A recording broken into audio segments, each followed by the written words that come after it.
Terus kenapa Coca-Cola itu begitu mudah diakses di Meksiko? Dimana orang-orang Amerika itu yang diabetes kan lebih banyak menyerang populasi lansia atau orang dengan gaya hidup kematangan ekstrim lah ya kan. Assalamualaikum warahmatullahi wabarakatuh. Hello Kedan, gimana kabar kalian? Gua harap sih Triple S ya, semoga sehat selalu. Nah Kedan, bayangin di sebuah negara di mana minuman bersoda itu bukan hanya jadi suguhan pesta aja Kedan, tapi udah bagian dari kehidupan sehari-hari.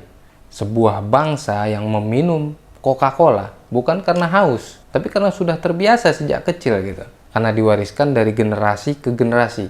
Tempat di mana Coca-Cola itu bukan hanya sekedar merek, tapi semacam simbol budaya Kedan, bagian dari identitas lokal. Nah inilah kisah nyata dari Meksiko Kedan. Nah jadi Meksiko ini bukan cuma terkenal karena kelezatan tacosnya doang kan, atau keindahan pantai Cancunnya, atau sejarah peradaban Maya dan suku Azteknya, tapi juga terkenal karena satu hal yang mungkin terdengar sepele Kedan. Apa? Coca-Cola. Meksiko adalah salah satu negara konsumen Coca-Cola terbesar di dunia Kedan. Dan dari data resmi itu mencatatkan bahwa rata-rata konsumsi warga negara Meksiko terhadap produk Coca-Cola, termasuk berbagai varian sodanya, itu mencapai lebih dari 600 botol per orang per tahun. Bahkan di beberapa daerah angka ini jauh lebih besar, lebih tinggi. Nah, kenapa bisa kayak gini? Nah, untuk memahami bagaimana Coca-Cola bisa sedemikian merekat dan melekat dalam kehidupan masyarakat Meksiko, kita harus menengok sejarahnya dulu. Karena Coca-Cola ini masuk ke pasar Meksiko itu secara masif pada dekade 1970-an. Dan bersamaan dengan globalisasi dan meluasnya pengaruh perusahaan multinasional. Awalnya, Coca-Cola ini hanya minuman mewah yang dijual di kota-kota besar. Tapi seiring waktu, perusahaan ini mulai melakukan ekspansi agresif sampai ke desa-desa terpencil dengan strategi pemasaran yang brilian sekaligus manipulatif. Nah, perusahaan itu memposisikan Coca-Cola bukan sebagai produk mewah lagi, tapi sebagai bagian dari gaya hidup. Di mana Coca-Cola muncul dalam iklan-iklan televisi, mereka muncul sebagai lambang kebahagiaan, kebersamaan keluarga, dan lambang kehangatan sosial Kedan. Mereka menggandeng tokoh-tokoh lokal, tokoh-tokoh budaya, kemudian mereka sponsor acara keagamaan, bahkan mereka ikut dalam perayaan hari raya. Jadi botol-botol Coca-Cola itu jadi benda yang gak asing di meja makan, bahkan dalam altar rumah ibadah.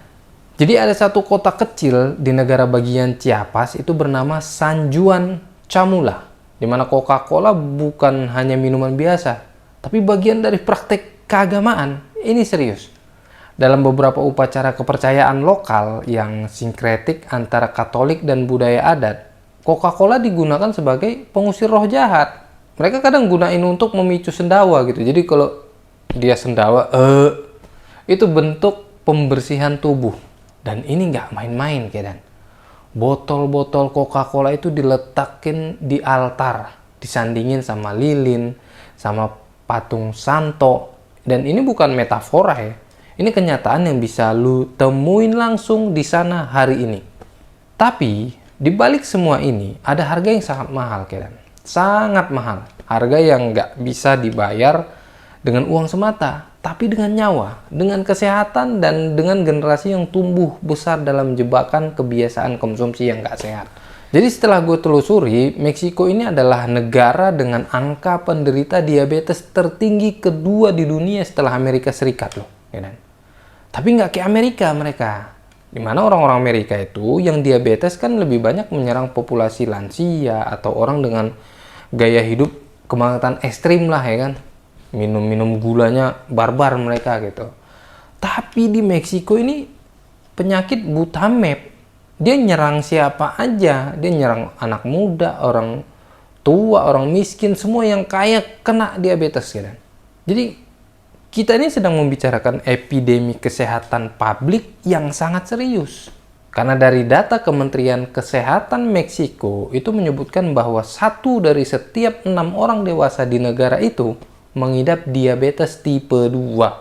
Bahkan banyak yang nggak sadar gitu kalau mereka udah kena diabetes. Akhirnya mereka sadar udah terlambat. Akibatnya apa? Tingkat amputasi, kebutaan, gagal ginjal, dan kematian akibat diabetes di Meksiko tergolong sangat tinggi, kan? Luar biasa. Nah, terus apakah Coca-Cola satu-satunya penyebab? Tentu tidaklah. Tapi dia adalah bagian besar dari sistem yang jauh lebih besar. Coca-Cola adalah simbol dari konsumsi gula berlebihan yang merasuk ke dalam pola hidup masyarakat. Lo bayangin ya, satu botol yang 600 ml Coca-Cola itu mengandung sekitar 63 gram gula. Yang mana itu hampir 3 kali lipat dari jumlah maksimum konsumsi gula yang direkomendasikan oleh WHO, yaitu harian ya. Dan saat lu terbiasa minum 2 atau 3 botol yang 600 ml sehari, maka angkanya bisa membengkak hingga ratusan gram gula setiap hari yang lu konsumsi. Lu bayangin.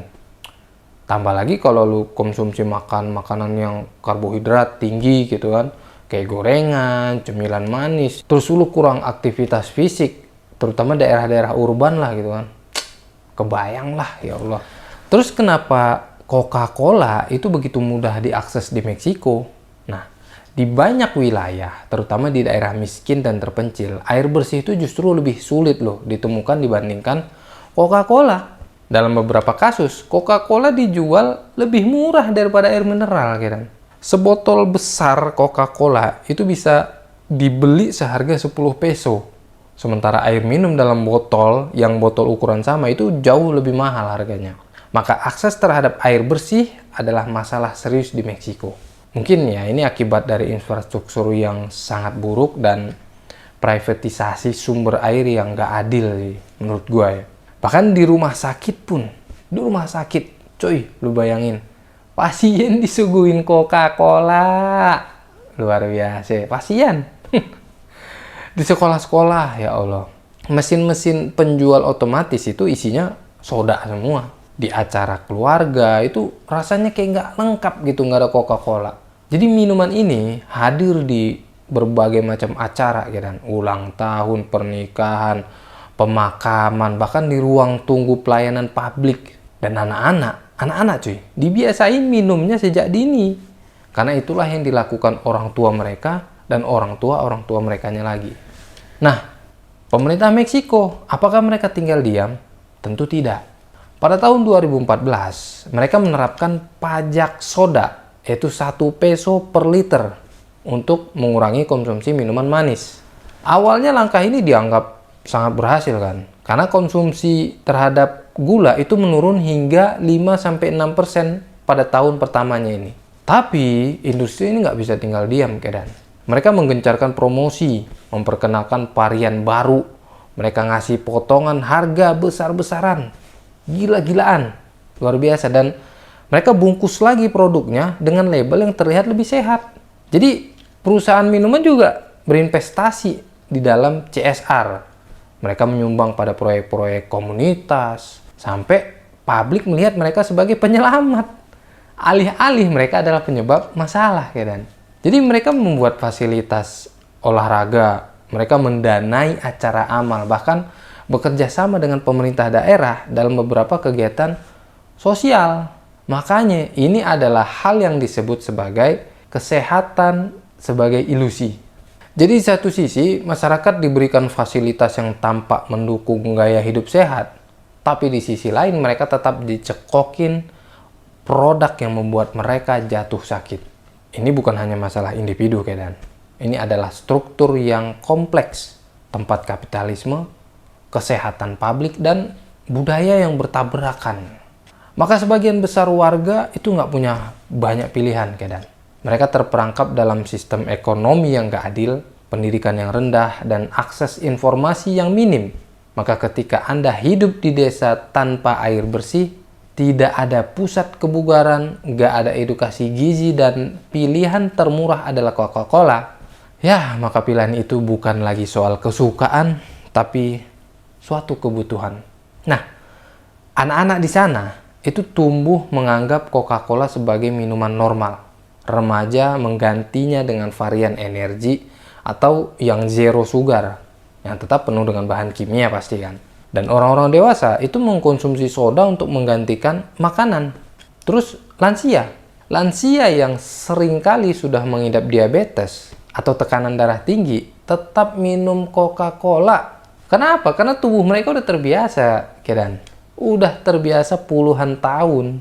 Jadi kalau darah atau diri lu nggak kena Coca-Cola hari ini, lu bergetar gitu. Dan sayangnya, perusahaan tahu ini. Perusahaan paham kondisi ini. Dan mereka tidak hanya menjual produk kan. Mereka menjual ketergantungan. Edik lu dibuatnya. Mereka menanamkan budaya konsumsi sejak kecil dan menjadikan norma sosial. Sama kayak industri rokok lah di abad ke-20-an kan. Yang dengan cerdas menanamkan citra keren dan maskulin gitu melalui iklan-iklan mereka. Bedanya Coca-Cola ini menyasar seluruh lapisan. Laki-laki, perempuan, anak-anak, lansia. Kalau rokok kan mungkin ya ada kelas-kelasnya gitu kan. Anak-anak susah lah ngerokok gitu. Tapi kalau Coca-Cola ini semua lapisan bisa mengkonsumsi. Wow.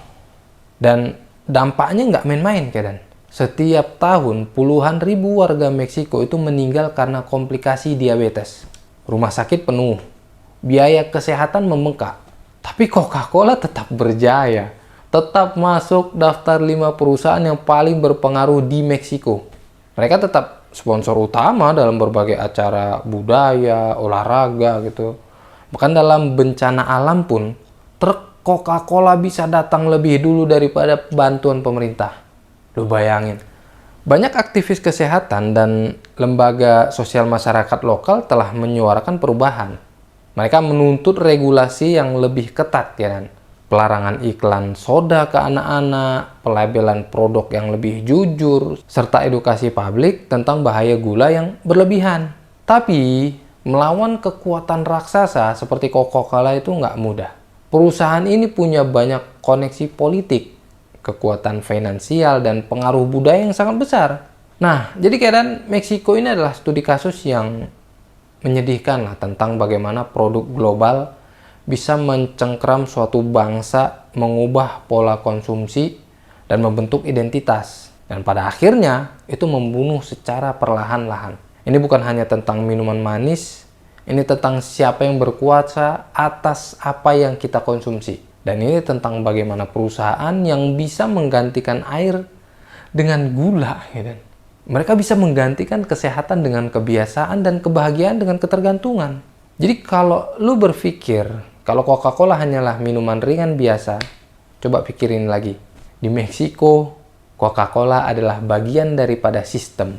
Sistem yang membentuk kebudayaan sekaligus menghancurkan kesehatan. Sistem yang membuat orang sakit, lalu menyalahkan mereka atas penyakitnya. Sistem yang menjadikan konsumsi sebagai kewajiban sosial. Sebuah sistem yang dari luar tampak menyegarkan, tapi di dalam itu menyimpan racun yang perlahan tapi pasti menghancurkan satu generasi ke generasi berikutnya. Mungkin kita bisa bertanya, ini sampai kapan? Sampai kapan? Apakah ada titik balik? Atau apakah Coca-Cola akan tetap mengalir seperti air? Sementara darah masyarakat rakyat Meksiko itu dipenuhi oleh gula, penyakit, dan ilusi kebahagiaan. Ya kita tahulah jawabannya ini nggak akan mudah gitu. Tapi kesadaran adalah langkah awal, Kedan. Dan mungkin dengan cerita ini, satu orang bisa berhenti. Satu keluarga bisa berubah. Dan mungkin satu bangsa bisa mulai menuntut kembali haknya. Untuk apa? Untuk hidup sehat. Dan untuk minum air bersih. Dan untuk lepas dari cengkeraman botol berlabel merah ini tentunya kan. Jadi gimana menurut lo? Kalau lo punya pandangan lain tentang Coca-Cola yang sudah jadi minuman wajib di Meksiko, boleh tulis di kolom komentar. Gue pengen tahu apa pandangan lo tentang fenomena Coca-Cola di Meksiko ini, Kedan. Dan kalau mungkin lo suka dengan video ini, boleh silahkan like, subscribe gue gitu, follow gue juga di Tengku Armah. Kita berteman di Instagram. Dan gue ucapkan terima kasih yang sudah menonton sampai akhir. Jazakumullah khair. See you next video. Gue akan bahas banyak fakta dunia lagi di video-video selanjutnya. So, See you next video. Assalamualaikum warahmatullahi wabarakatuh.